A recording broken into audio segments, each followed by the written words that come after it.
must have been in early 70s.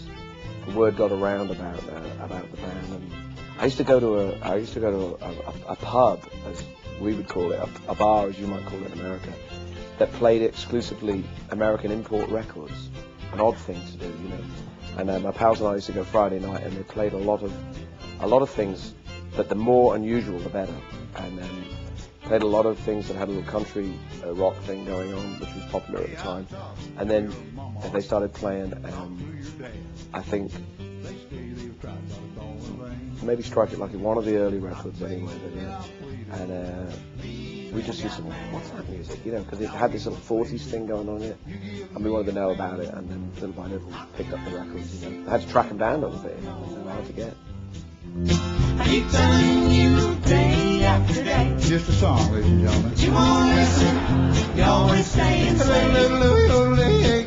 What I liked about dance music was I'd come from a rock background with a lot of jazz in my family, and dance music was the only music of the era that had chords and like rhythms that I could relate to. Like they weren't rock rhythms; they were kind of a jug band or real fast swing, and I could play that. I had no one to play with, and the chord changes were interesting to me.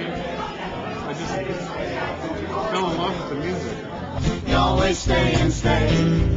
How can I miss you when you won't go away? He had these jazz chords that, you know, I like to sing to that, and so I listened and went, gee, I wonder how to learn how to play those chords. How do you learn those chords? And he's funny, and he sings really perfectly, and he's singing that perfect kind of jazz inflected thing. And so I was attracted to everything about it.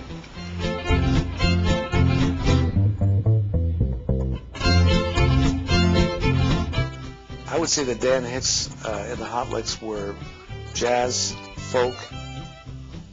I'm not sure if I'm going to go as far as rock. He gave me a sense of the Texas swing feel that was happening with Bob Wills. And it had a real swing sort of feel to it, late 30s, early 40s feel as far as the way the band swung. And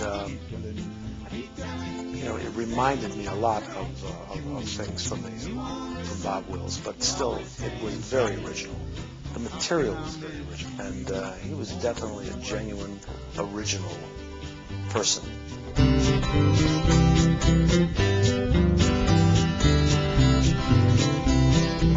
He takes that Western jazz, and he's funny and intelligent, and so it's very special in it.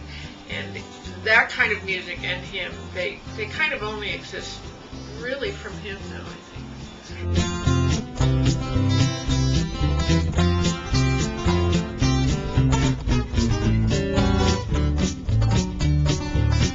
Well, I think everybody, any songwriter, you know, unless they are just trying to write like any song that will be a hit, in which case they're trying to imitate whatever they heard last on the radio, they usually establish a voice over a time. And obviously, I later on found that Dan obviously had a whole other career, you know, in a different kind of band, and had made this real sort of bold choice to couch his way of saying things in this particular musical vocabulary. It wasn't sort of like something that just appeared out of, you know, one day woke up and then he was playing this kind of music, but he was playing another kind of music completely before that. But there were sort of elements of appreciation of things that went in time past. And I suppose that anybody that can make it, you know, we all in popular music, and I mean that popular music as opposed to pop, which has come to mean just something real transient, is that you take the pieces of what went before and jumble them around until you make a pattern of your own devising. Whatever combination Dan has made out of the pieces that he knows, he's made it completely unique, and yet it also has all these echoes of things that you know went before, and he's not afraid to show where he got those ideas from. Keep moving, keep moving. It's like you've seen on top and you don't exactly want to stop.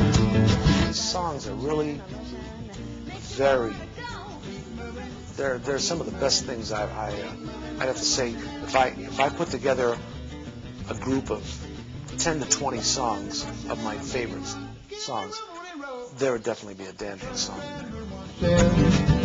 Said, I got a sleepy head. He took a still have the will to go. My two favourite songs of his are probably two that are not of the more joyous thing. When people say Dan Hicks and the Hot Lips, and imagine like the whole package of the the capturing that feeling of those rhythms and the instrumentation and the use of voices and everything, and then his vocal delivery, and in a way kind of like with a sense of humour in the face of sadness. Well, my two favourite songs are actually more I Scare Myself and It's Not My Time to Go. So I mean, sorry, trust me to pick the two that are that's just my mood. They're my two favourites. I think they're the two of the best songs ever written.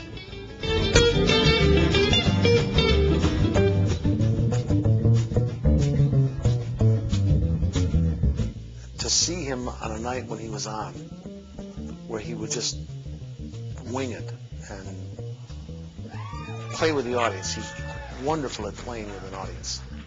I think probably one of the highlights I remember was when we were doing Striking It Rich. And there was just a magic that was happening in that room that there's no way to explain it. It was just like everybody was a foot off the ground. I mean, it could have been the herb we were smoking too, but believe me, it was just really an experience that I'll never forget. Tell 'em everything. Everything. And reasonably brought down. A clown could only frown, yeah. We were playing back east in, I think, Cherry Hill, New Jersey, and there was a big set of stairs outside the theater. And we were walking up to the theater, and there were these Grateful Dead guys, kind of deadbeat type guys with dead heads. And they had this big tank of nitrous oxide, and they go, "Hey, you want a hit of this?" So Dan went through, and I think Jamie went through, and I said, "Okay, I'll try it." Took this big hit off a nitrous oxide tank, and it knocked me out. Like, I fell over backwards, hit my head, I was bleeding, and finally they woke me up and said, "You gotta go on." So I go in there, and everybody's on stage, and so Dan looks at me, I'm bleeding, and blood on me, I can hardly even talk, and he calls the fastest song. I had to start playing really fast, and that was sort of the way it was. He would always see your weak point, take advantage of it. There are people who live for the moment, and others who don't seem to get much enjoyment. Some are always fast, others always So you have to be fast on your feet and very precise to see within where he'll spin on you. Wouldn't actually spin, but he might. You had to be really good. I think a really good singer to sing with that. down, down, down from up above. I feel like singing. I'll never forget Ahmet Erdogan from Atlantic once said to me when I ran into him at a show at the Troubadour that they were doing, and he walked up and he said, "Are you recording these band of gypsies?" Basically, this is what they look like. Actually, Dan, I think at the time when I told him, had taken it as a compliment. It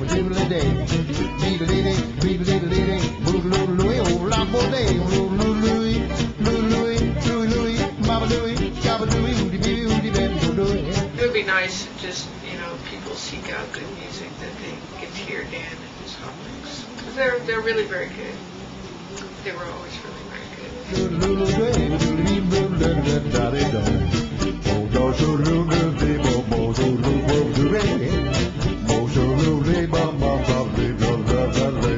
Dan and I were very good friends.